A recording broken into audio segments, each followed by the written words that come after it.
여러분, 하나님의 은혜는 무엇일까요? 대부분 하나님의 은혜를 이렇게 얘기합니다.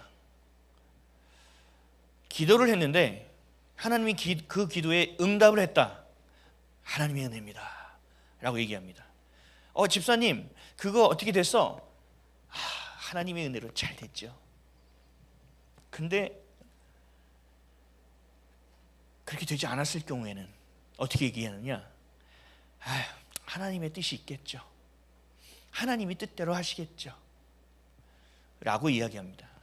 그러니까 결국 하나님의 은혜를 자기 스스로 어떻게 정의하고 있냐면, 내 뜻을 하나님께서 응답하셨다라는 것을 은혜라고 얘기한다는 거죠. 좀 더 들어가면 내 뜻대로 된 것을 하나님의 은혜로 착각하며 살아간다는 얘기입니다. 이게 은혜인가요? 아닙니다. 절대로 아닙니다. 그러면 응답이 안 됐을 때 하나님의 뜻이 있다, 이렇게 하나님의 그 놀랍고 위대하신 뜻을 폄하시켜서는 안 됩니다. 그리고 예배드리고 끝날 때 다른 교회 가보면 목사님이 저 축도할 때, 여러분들 막 기도할 때 막 달려나가서 저 문에서 서서 성도들 한 명씩 이렇게 인사합니다. 여러분들 경험 안 해보셨나요? 우리 교회는 안 합니다. 왜냐하면 저는 예배에 계속 더 집중하고 싶어서 끝나고 여기서 잠깐 기도하고 있거든요. 근데 인사할 때 이렇게 얘기해요. 목사님, 오늘 말씀에 은혜 많이 받았습니다 라고 얘기합니다. 근데 그 은혜 받았다는 것이 뭐냐면, 내가 늘 생각하던 것을 목사님이 얘기했어요. 목사님, 내가 진짜 이게 맞아요 하고 있었는데 이게 좀 억울함이 있었는데 목사님이 그렇게 얘기해 줘서 내가 은혜 받았어요 라는 얘기입니다. 결국 뭐냐? 내 생각과 일치했기 때문에 은혜 받았다는 얘기입니다. 이게 은혜인가요? 우리가 잘 생각해 봐야 됩니다.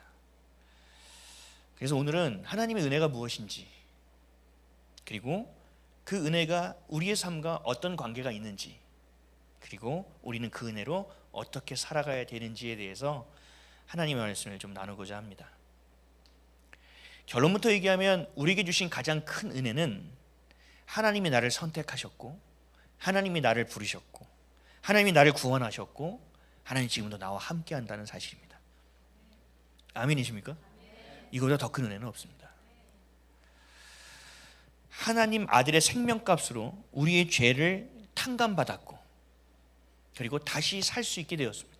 그리고 부활의 영광을 향하여 나아갈 수 있는, 그래서 영원히 살 수 있는 은혜, 갚을 수 없는 은혜, 그래서 한량없는 은혜입니다.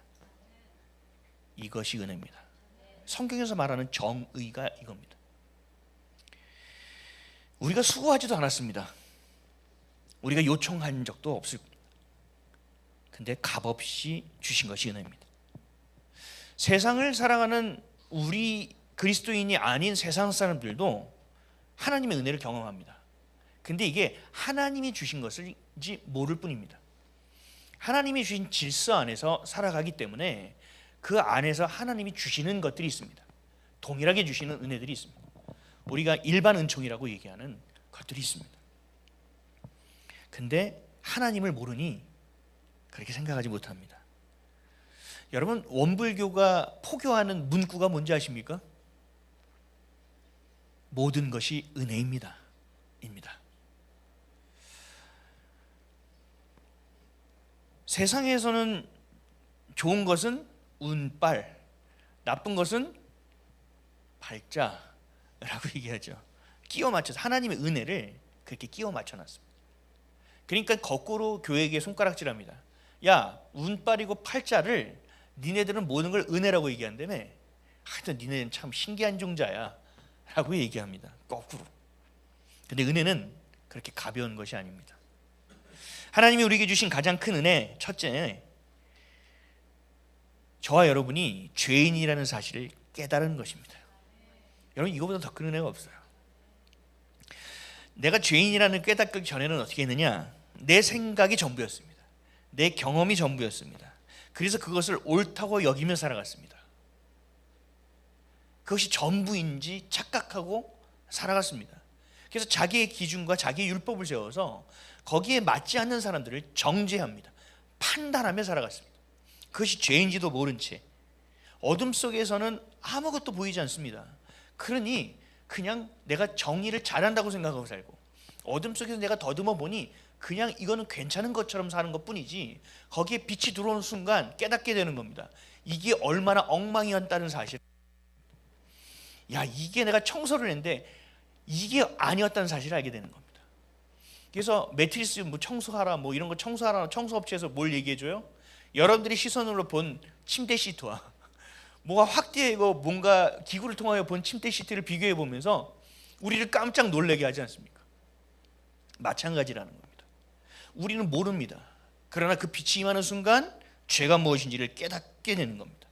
그래서 그 모든 것이 나의 기준과 율법으로 살고 그들을 판단과 정죄했던 것이 나의 옳음이 아니라 나의 죄였다라는 사실을 알게 되는 겁니다. 자기만이 의롭다고 착각하며 살아왔던 것, 그래도 내가 세상 사람들과 비교하면 비교적 선하게 살아오고 있다고 생각했던 것들 안에서 벗어나게 된다는 거죠. 근데 그걸 모르고 사는 거죠. 그러다가 내 마음을 맞는 멘토를 만납니다. 내 마음을 맞는 스승을 만납니다. 그러면 좀 나아지는 것 같아요. 좀 더 선해지는 것 같아요. 좀 더 삶이 괜찮아 보이는 것 같아요. 그러나 결과는 동일합니다. 마태복음 15장 14절 말씀 함께 읽겠습니다. 시작. 그냥 두라. 그들은 맹인이 되어 맹인을 인도하는 자로다. 만일 맹인이 맹인을 인도하면 둘 다 구덩이에 빠지리라 하시니. 여러분, 빛을 알지 못하고 어둠 속에 살아갈 때 그 안에서 좀 더 잘하는 사람이 있을 겁니다. 그 안에서. 근데 결국은 어둠 속에 살아가는 것은 똑같습니다. 세상에서 볼 때 저 사람은 좀 잘 사는 것 같아, 좀 괜찮은 것 같아, 좀 젠틀해, 좀 더 멋있어, 좀 화려해, 좀 더 선해 보여, 저 사람 법 없이도 살 것 같아 라고 보이지만 결과적으로 빛이 딱 들어오는 순간 알게 된다는 거죠. 모두가 형편없는 존재라는 사실을 알게 된다는 겁니다. 우리의 삶에 빛이 비춰지면 달라지기 시작하는 겁니다. 그래서 가장 먼저 깨닫게 되는 게 뭐라고요? 내가 죄인이라는 사실입니다. 우리 베드로를 한번 보자고요. 밤이 맞도록 물고기를 못 잡았어요. 그래서 오늘 공쳤네, 이 빚을 어떻게 갚지? 야, 아내한테 무슨 말을 하지? 그러고 왔어요. 왔는데 젊은 청년 하나가 오더니 저 깊은 데 가서 그물을 내려봐라. 딱 보니까 뭐 고생도 별로 안 한 것 같고, 뭐 비린내도 안 나는 것 같고, 이 새파랗게 젊은 게, 나 저기 아까 전에 그물 내렸던 데인데 이럴 수도 있는데, 안 그러고 갔단 말이죠. 가서 내리고 물고기를 딱 들어오는 순간 알게 된 거죠. 그래서 베드로가 예수님을 향하여 가서 이런 고백을 했죠. 누가복음 5장 8절입니다. 시작. 시몬 베드로가 이를 보고 예수의 무릎 아래 엎드려 이르되 주여 나를 떠나소서 나는 죄인이로소이다 하니.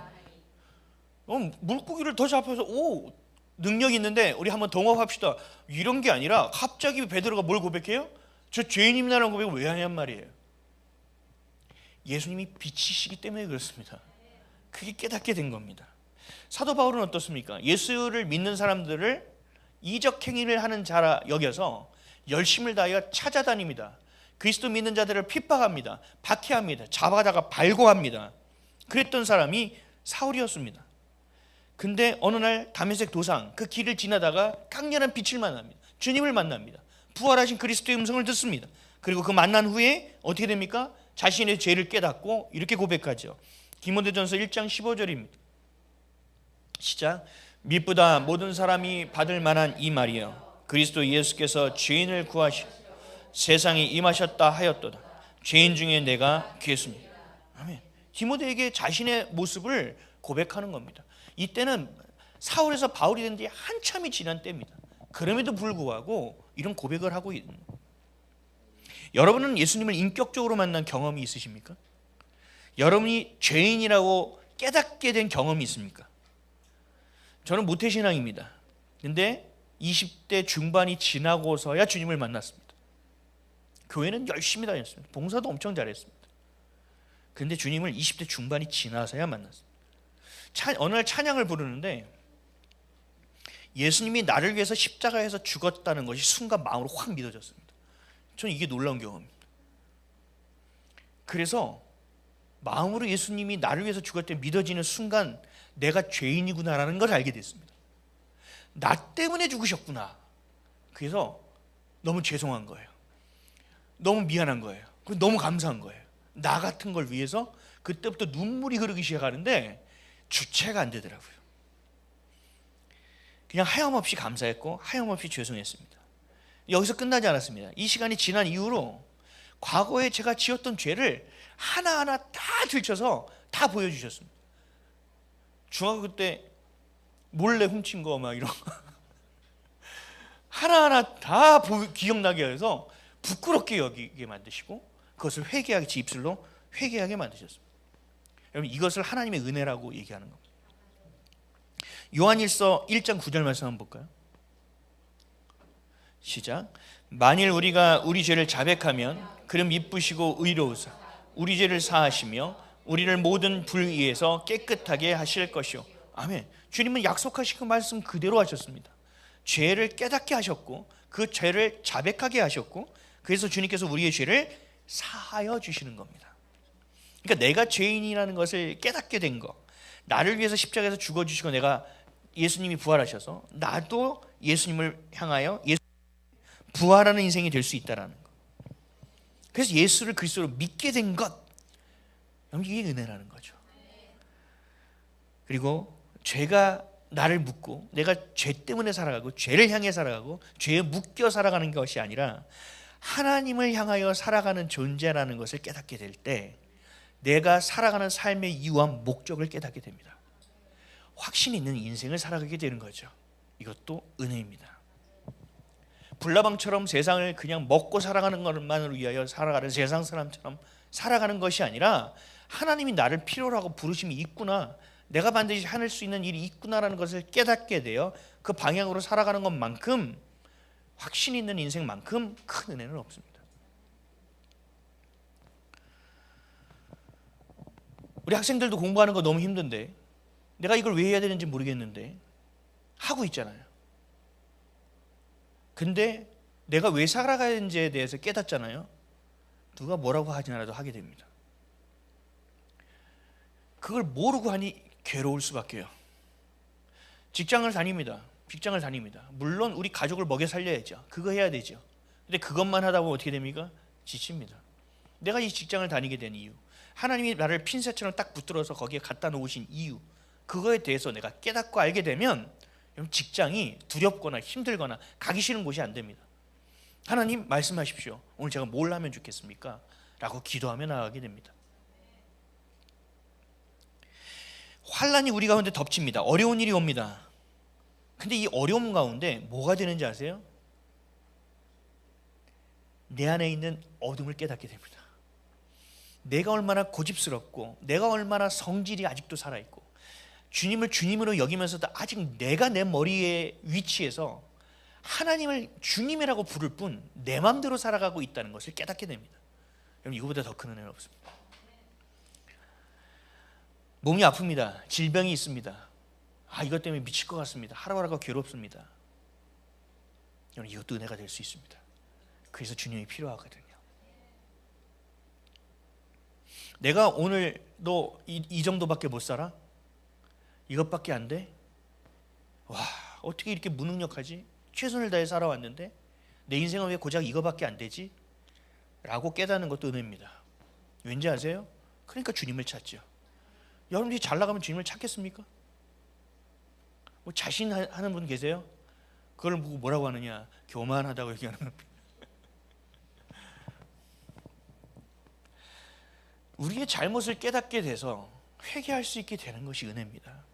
주님은 우리를 살리려고 하는 겁니다. 이 상태로는 주님의 나라에 못 들어오는 겁니다. 네가 믿는다고 하지만 이 상태로는 안 된다는 얘기입니다. 그러니까 주님이 어떠한 시련과 어려움을 주시더라도 깨닫게 하시는 겁니다. 너 깨달아야 돼. 이것이 죄야. 너 이것이 정의라고? 아니야. 이것은 정의가 아니야. 이것을 가르치기 위해서 하나님 우리 가운데 계속적으로 우리를 다루어 주시는 겁니다. 그것을 우리는 연단이라고 얘기하고, 그것이 은혜입니다. 그것이 은혜라고 내 안에 깨닫게 되고 고백되는 것이 성숙함이에요. 하나님의 은혜가 무엇인지를 여러분 반드시 기억하시고 때마다 감사하시길 바랍니다.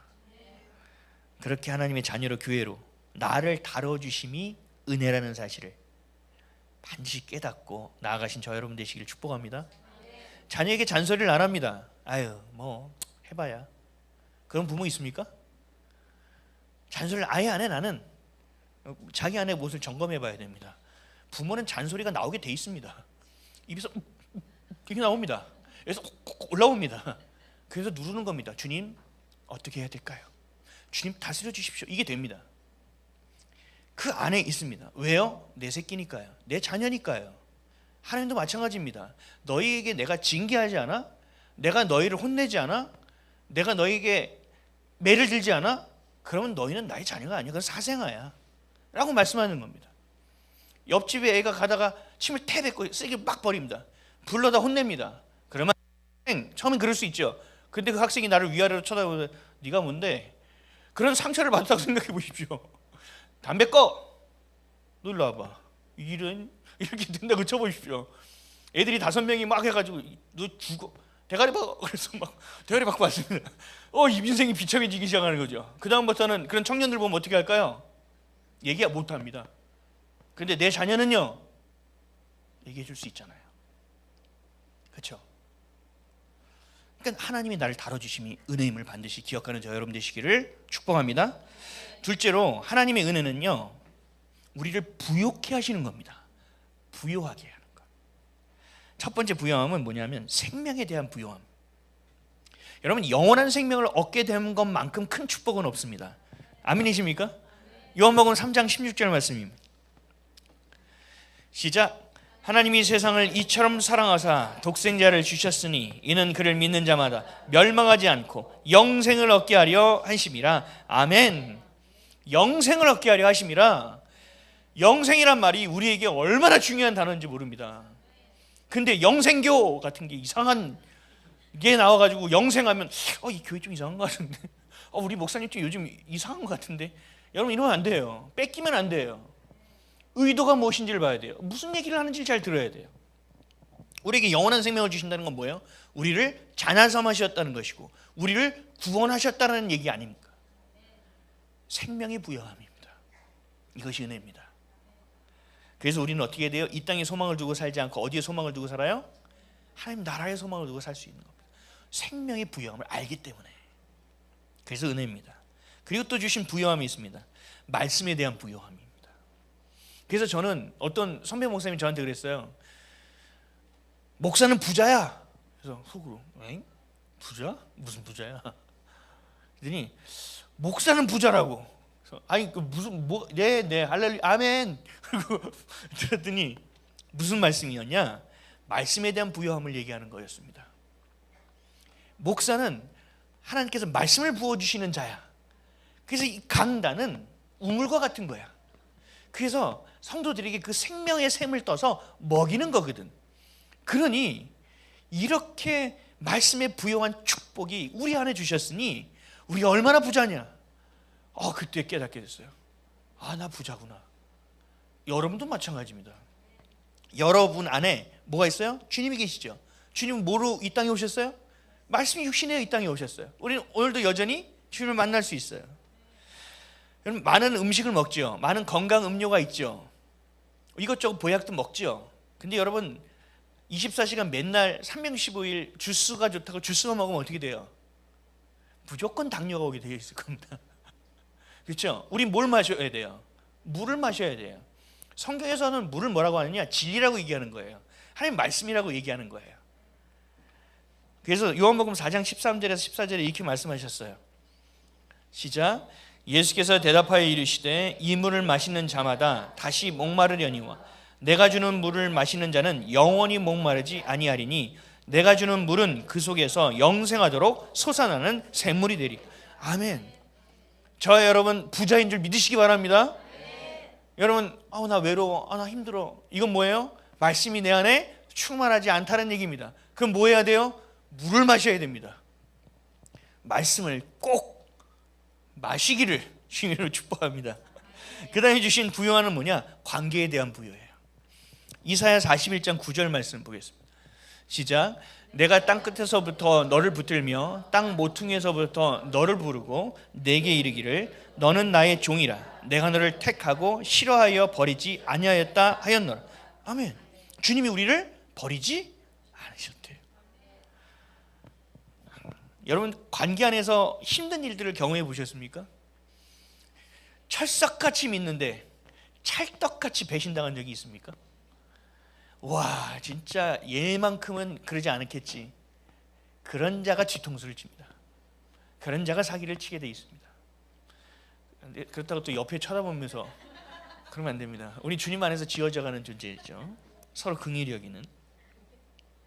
그 관계를 경험한 사람은 알게 돼요. 하나님이 나를 버리지 않았다는 사실이 얼마나 귀한지, 그분이 나를 배신하지 않고 언제나 나와 함께 하신다는 사실이 얼마나 기쁜 사실인지 깨닫게 됩니다. 그러니까 관계가 깨지고 무너진 것도 하나님의 은혜인 거죠.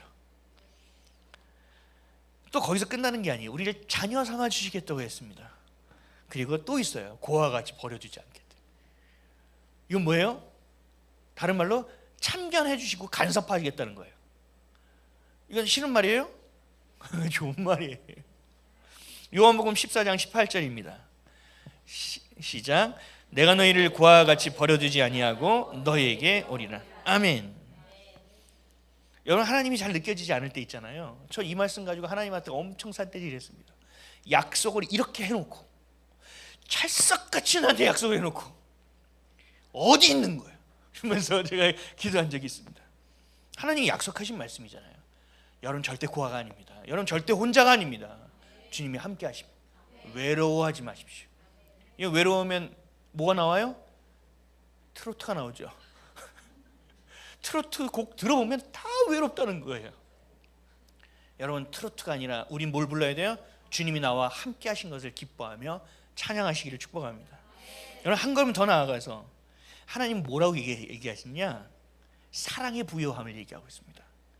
내가 너에게 사랑을 준 것은 그 무엇도 끊을 수 없다고 얘기합니다. 로마서 8장 38절에서 39절까지 말씀입니다. 시작. 내가 확신하노니 사망이나 생명이나 천사들이나 권세자들이나 현재일이나 장래일이나 능력이나 높음이나 기품이나 다른 어떤 피조물이라도 우리 주 그리스도 예수 안에 있는 하나님의 사랑에서 끊을 수 없으리라. 아멘. 그 어떤 것도 끊을 수 없습니다. 할렐루야. 사랑의 부요입니다. 은혜입니다. 또 여기서 끝나는 게 아니에요. 하나님이 어떻게 됐어요? 우리를 하나님 나라의 상속자가 되게 해주시면서 우리를 어떻게 하느냐? 눈동자처럼 보호해 주십니다. 그러니까 무슨 부요냐? 이건 불안할 수 없는 부요함입니다. 여유를 가질 수 있는 부요함입니다. 다 무슨 일이 생겨서 난리 불수를 쳐도 우리는 동요하지 않을 수 있는 부요함입니다. 여러분, 예수를 믿는 사람들은요, 분주하게 살지 않아요. 손은 빠르게 움직여도 마음은 분주하지 않아요. 어떤 일이 생겼어도 해결하려고 뛰어다니지 않아요. 먼저 뭘 해요? 주님의 의도를 물어봐요.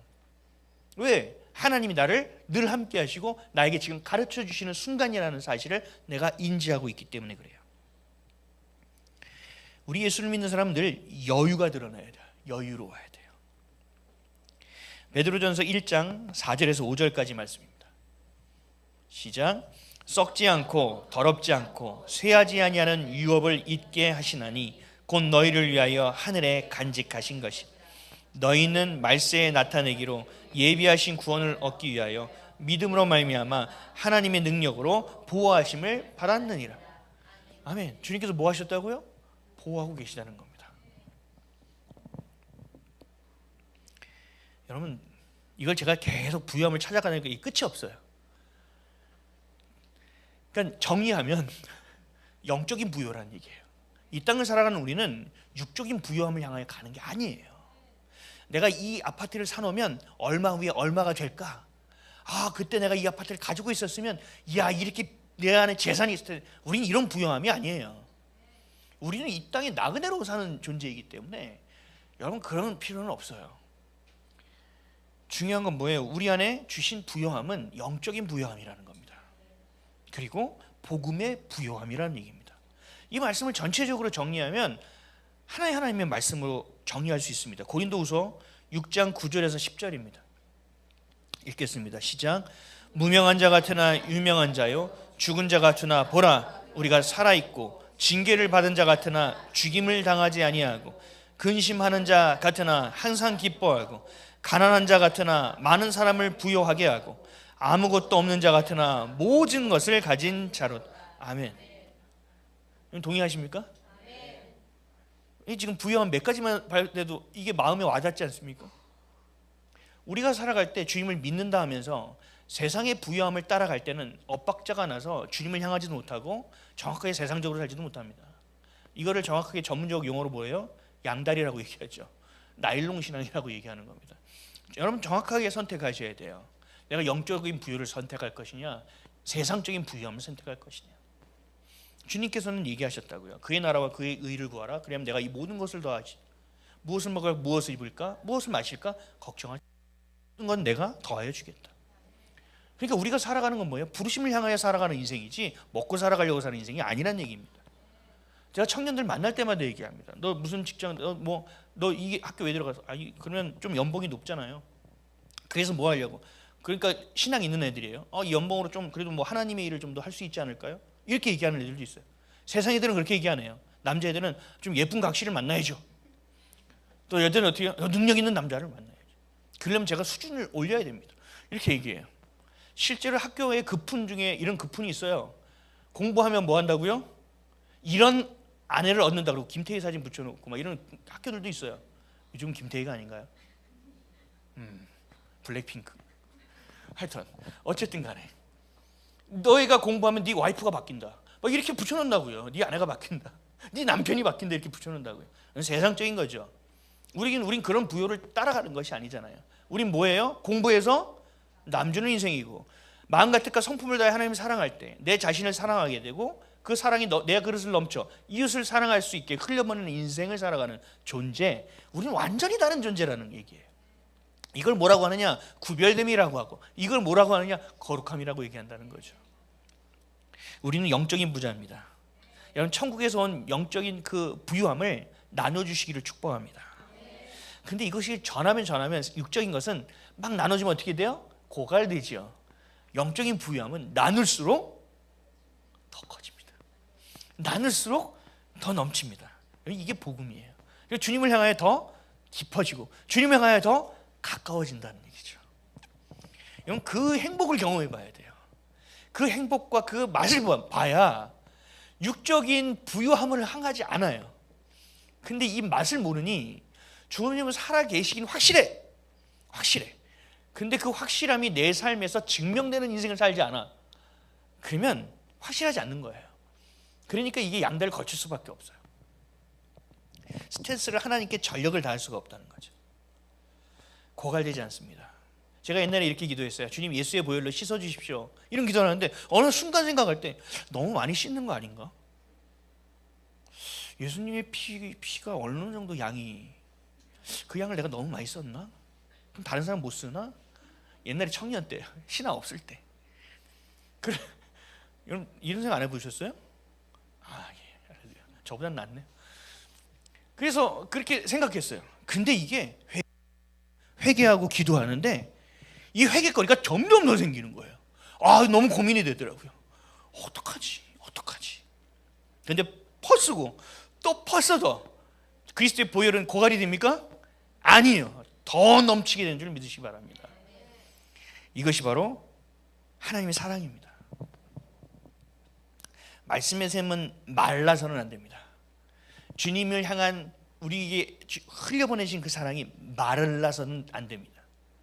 그래서 주님은 매일처럼 우리에게 뭘 경험하게 합니까? 은혜를 경험하게 하시는 겁니다. 여러분은 부유한 자들이시기를 믿으시기 바랍니다. 근데 이러한 은혜가 있죠. 이런 부요가 있죠. 근데 이것을 우리에게 주시는 이유가 있습니다. 그게 오늘의 본문입니다. 오늘 본문 말씀 읽어볼까요? 시작.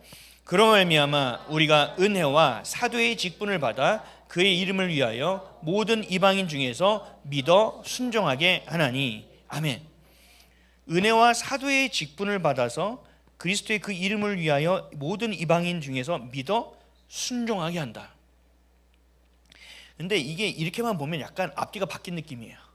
이거를 원어적인 차원으로 보면 좀 더 정확해집니다. 내용이 뭐냐면, 이걸 조금 더 제가 원어적으로 해서 여러분에게 말씀드리면, 순종하게 하는 삶을 살게 하기 위해서 은혜와 사도의 직분을 우리가 받은 것이답니다. 이해되세요? 다시요. 순종하는 삶을 살게 하기 위해서 우리에게 은혜와 사도의 직분을 주신 것이라는 얘기입니다. 이해되십니까? 그러니까 우리가 지금까지 말한 부요함과 이 하나님의 은혜를 우리에게 주신 이유는 뭐냐? 결국은 우리가 잘 먹고 잘 살고 행복하기 위해서 주신 것이 아니라, 그 은혜를 전하기 위해서만 직분을 준 게 아니라 순종하는 삶을 살게 하기 위해서 주셨다는 얘기입니다. 이게 핵심이에요. 이게 가장 중요한 얘기예요. 이게 뭐냐? 이게 예배예요. 우리가 이렇게 살아갈 때 이게 삶의 예배라고요. 하나님의 자녀답게 교회답게 살아가는 것, 이것이 예수님께서 우리를 보실 때 열매가 된다고 얘기합니다. 아까 풀은 마르고 꽃은 시드나, 주의 말씀은 영원하다고 얘기했죠. 풀은 말라야 돼요. 풀은 세상의 번영을 얘기하거든요. 풀은 말라야 돼요. 꽃은 어떻게 돼요? 시들어야 뭐가 나와요? 열매가 나오는 겁니다. 꽃은 시들어야 그 다음 열매가 나오는 겁니다. 근데 여러분, 꽃이 만개, 난 꽃이야, 난 꽃이죠, 난 화려하게 살 거야, 나는 절대로 시들지 않을 거야, 쭉쭉쭉쭉. 그래서 말씀을 보는 거야. 이렇게 되면 어떻게 돼요? 열매를 거둘 수 있을까요? 아니, 못 거둡니다. 하나님이 우리에게 은혜를 주신 것은요, 너부터 순종하는 삶을 살게 하기 위함이다. 그것을 가지고 나아가 삶으로 예배드리는 자가 누구냐? 은혜 받은 자라 얘기하는 거고, 사도라고 얘기하는 거고, 그게 바로 내가 직분을 준 이유다라고 얘기하고 있는 겁니다. 아멘이십니까? 그러니까 이 은혜를 경험하지 못하니까 이게 안 되는 겁니다.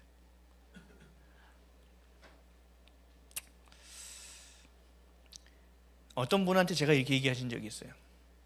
이렇게 아버지 어머니 위해서 이렇게 기도하셔야 돼요. 자녀를 위해서 이렇게 기도해야 돼요. 남편을 위해서도 이렇게 기도해야 돼요. 깨어 계셔야 돼요. 한참 몇 달을 그 얘기를 듣다가 저한테 버럭 화를 내요. 내가 어디까지 가야 되냐고, 언제까지 해야 되냐고, 왜 나를 불러가지고, 여기 계신 분 아니에요? 언제까지 내가 이걸 해야 되냐? 아니, 왜 하필이면 나를 불러가지고, 왜 하나만 불러가지고 힘들게 만드냐? 라고 얘기합니다. 여러분, 그 가정에서 내가 혼자 그렇게 있다면 그 사람을 하나님이 제사장의 직분을 부른 겁니다. 장자로 먼저 부른 겁니다. 그럼 어떻게 해야 돼요? 그 물줄기, 은혜의 줄기를 그 가정에 흘려보내는 자가 되어야 되겠죠. 그럼 내 안에 먼저 충만해지는 자가 되어야 되겠죠. 전 못해요. 일단 충만하지 않아. 그럼 그 나머지 신경 끄시고요, 다시 그 훈련으로 들어가는 겁니다. 당신 자신을 보십시오.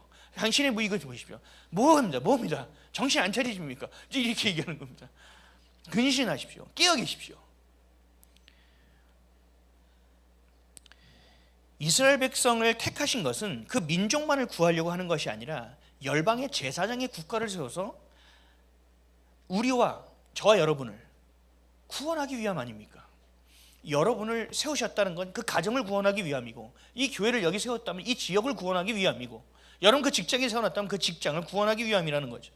빛을 비추고 소금의 맛을 잃지 않는 인생, 우리의 의가 아니라 하나님의 의에 따라 순종하며 살아가는 인생을 살게 하신 것이 우리에게 은혜를 주신 이유라는 겁니다. 근데 우리는 이 은혜를 어떻게, 옛날에 받았던 은혜를 계속적으로 써먹어요. 왜? 지금 오늘 은혜를 못 받으니까 옛날에 받았던 은혜만 계속 가지고, 맞아, 그 은혜가 있었지, 맞아, 하나님은 하실 거야, 그때 그렇게 하셨으니까. 아니요, 하나님 오늘도 그 일을 하고 계십니다. 여러분들이 지금 오늘 은혜야, 이게 은혜 받았어 라고 얘기하는 것들 있잖아요. 여러분들이 하나님이 주신 것의 은혜에 빙산의 일각도 인지하지 못하고 얘기하는 겁니다. 우리는요, 하나님 은혜 없이 살 수가 없습니다. 하나님의 은혜가 우리의 수준이 되지 않아 보지 못하는 겁니다. 그러니 하나님과 가까워지고 그 믿음으로 깊어지고 성숙한 자들은 하나님의 은혜가 이거밖에 없었네가 아니라 이것도 은혜였네, 저것도 은혜였네, 그래서 모든 것이 은혜라고 고백하게 되는 겁니다. 그러니까 은혜 없이 살 수 없다라고 얘기하는 거죠. 근데 이 고백을 누가 하고 있어요?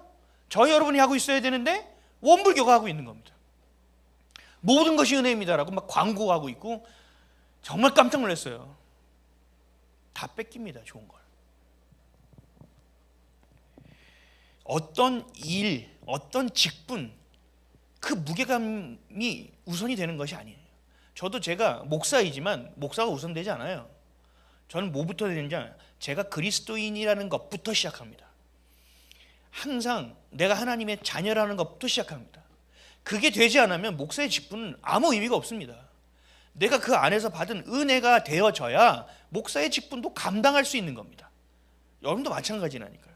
여러분의 삶에서 그 은혜가 경험되어지고 그것이 넘쳐 올라야 내가 그렇게 기도하고 있던 남편과 그렇게 기도하는 자녀들에게 그 은혜가 흘러가는 겁니다.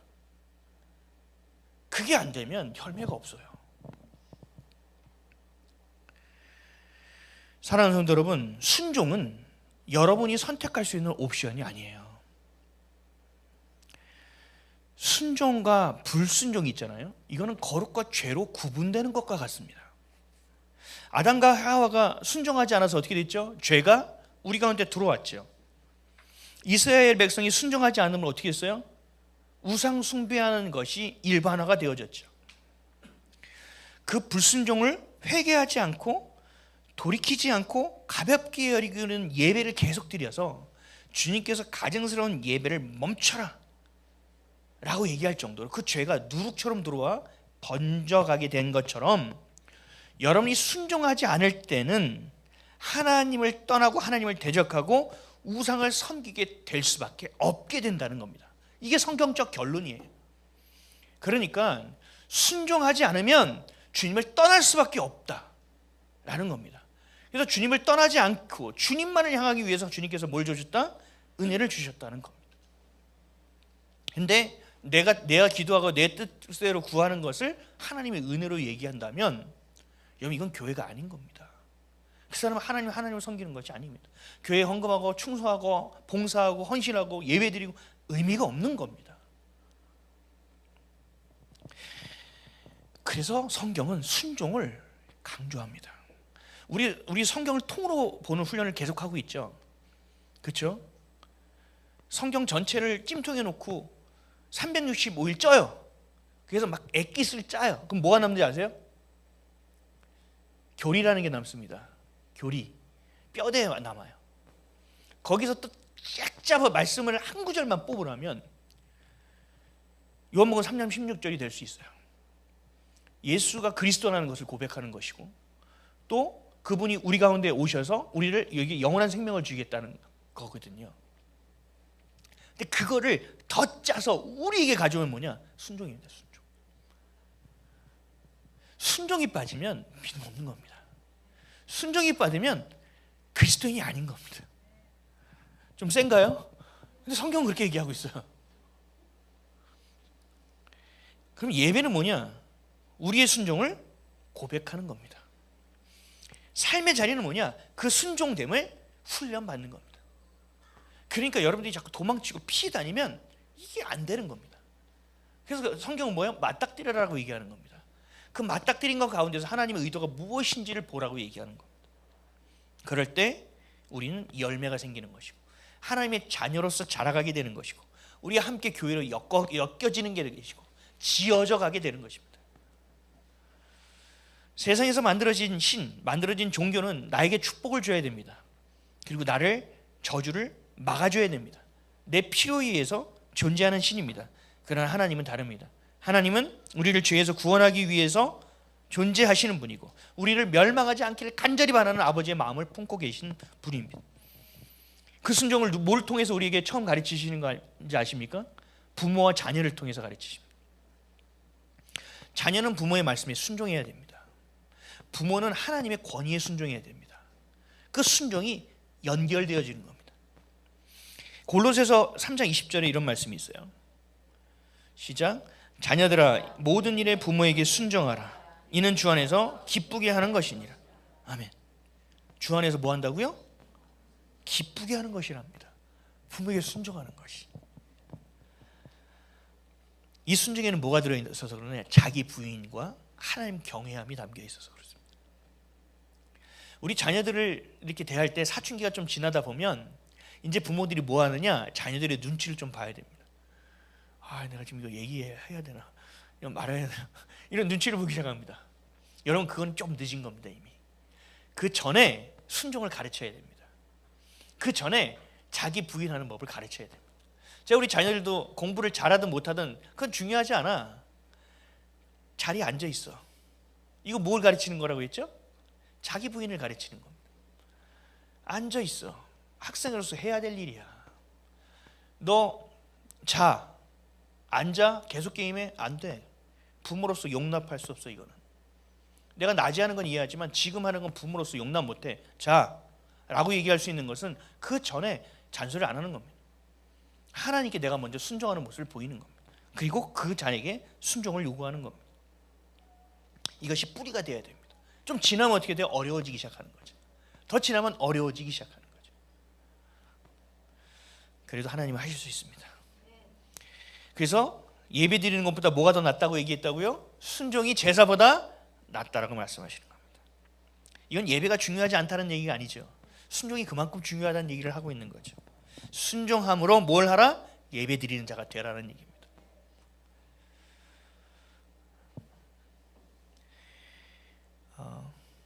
가끔 청년들을 만나면, 어제도 제가 만난 청년도 그 얘기를 했어요. 자기는 좋은 가장이 되고 싶다. 좋은 아빠가 되고 싶다. 내가 예수를 믿는 이유 중에 가장 중요한 이유 중에 하나다. 그 얘기를 했어요. 그래서 제가 얘기해 줬어요. 좋은 가장이 될 수 있는 방법은 한 가지밖에 없다. 그러니까 좋은 아빠, 좋은 엄마가 될 수 있는 방법은 하나밖에 없습니다. 그게 뭔지 아세요? 그렇죠? 주님의 온전한 자녀가 되는 것입니다. 내가 하나님의 자녀가 되지 않으면 부모가 될 수 없습니다. 내가 하나님의 자녀로서의 순종을 할 때 내 안에 하나님께서 부모로서의 권위를 주지 않습니다. 자녀를 따라오지 않습니다. 목사도 마찬가지입니다. 목사가 하나님의 말씀의 권위에 따라 순종하지 않으면 영적 권위가 없습니다. 카리스마 리더십으로 해봐야 소용없습니다. 그때뿐입니다. 영적 권위는 내가 하나님께 순종하는 것에서 비롯됩니다.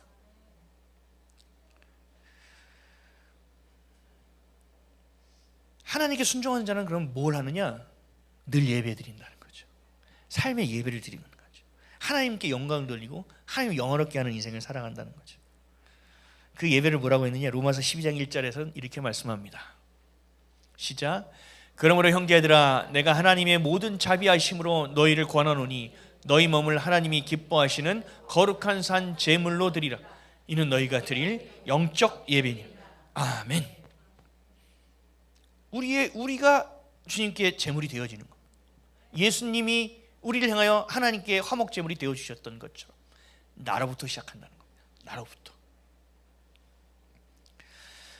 하나님의 말씀과 여러분의 생각이 부딪힐 때 어떻게 해야 됩니까? 내 생각에 순종합니까? 정확하게 주어를 얘기해야죠. 하나님의 말씀에 순종해야 됩니다. 내 생각이 그래도 옳은 것 같아. 시대가 변했어. 그래서 어떻게 해야 돼요? 한 번 선택해야 되는 겁니다. 그게 순종입니다. 세상의 법과 하나님의 법이 충돌하면 어떻게 돼요? 하나님 말씀을 따라야 되죠. 교회 안에서 분쟁이 일어났어요. 그래서 어떻게 해요? 세상 법정에다가 가서 판단을 요구하죠. 이건 뭐예요? 이미 잘못된 겁니다. 그냥 내가 죽어야 됩니다. 그러니까 저 같으면 그냥 제가 떠나겠습니다. 네. 어쩔 수 없습니다. 교회를 지킨다고 얘기하지만 진짜 교회를 지키는 건지 내 자리를 지키려고 하는지도 명확하게 알아야 됩니다. 하나님의 법과 세상의 법이 충돌하면 하나님의 법을 선택해야 됩니다. 이게 순종입니다. 그러니까 결국 순종은 어디서 오느냐? 여러분의 결단입니다. 여러분의 선택입니다. 그러면 그 결단과 선택을 어떻게 되느냐? 무의식 중에 내 생각대로, 내 마음대로, 내 기준과 내가 옳은 대로 살아왔던 경험의 토대로 아닙니다. 말씀대로입니다. 하나님만이 옳습니다. 하나님만이 맞습니다. 그걸 따라가야 된다는 거죠. 그러니까 여러분의 삶의 자리에서 아주 작은 것까지 순종하려는 훈련을 받아야 돼요. 아, 이것까지는 못하겠어요. 그럼 거기까지입니다. 우리 교회 세례교육을 두 분이 받고 계신데 예전에 세례 받은 분들은 참 감사하게 생각하셔야 될 수도 있습니다. 하다가 여기서 난 못하겠어요 하면은 멈춥니다. 100가지인데 거기서 한 30번에서 난 이 30번은 도저히 난 못하겠습니다. 신앙 고백이 안 됩니다. 그럼 멈춥니다. 그 고백이 되면 다시 재기합니다. 내가 예수를 믿고 세례를 받고 그리스도인이 된다는 얘기는 내가 세상의 것을 내려놓고 하나님을 섬기겠다고 선포하는 거거든요. 그럼 내 삶의 주인은 그리스도가 되신다고 내가 고백하는 거거든요. 그러면서도 그것에 대해서 동의를 못해? 여러분, 이러면 세례 받으면 안 됩니다. 그리스도인이 아닙니다. 아무리 열심히 믿어도 부자 청년처럼 그냥 떠나가는 자가 될 뿐입니다. 열매가 없습니다. 교회를 나오고 예수를 그리스도를 믿는데 하나님 백성이 아니라면 무슨 의미가 있습니까? 그냥 세상 가운데서 그냥 흥청망청 재밌게 사는 게 낫습니다. 어차피 멸망할 거라면. 저 여러분 그런 자가 아니지 않습니까? 그러니 여러분의 삶의 자리에서 순종을 배우십시오. 그리고 하나님의 은혜에 감사하십시오. 그리고 하나님의 마음을 흡족하게 해드리는 자들이 되길 바랍니다. 지극히 작은 것에 충성한 자가 지극히 큰 것에서 충성한다고 말씀하셨습니다. 여러분 자리 설거지하는 거 뭐 하는 거 하찮게 여기지 마십시오. 하나님이 다 보고 계십니다. 그리고 그 마음 가운데 순종의 훈련을 시키십니다. 여러분 하나님 은혜를 받은 자답게 순종의 본이 되는, 가정에서 직장에서 교회에서 순종의 본이 되는 저와 여러분 되시기를 예수 그리스도의 이름으로 축복합니다.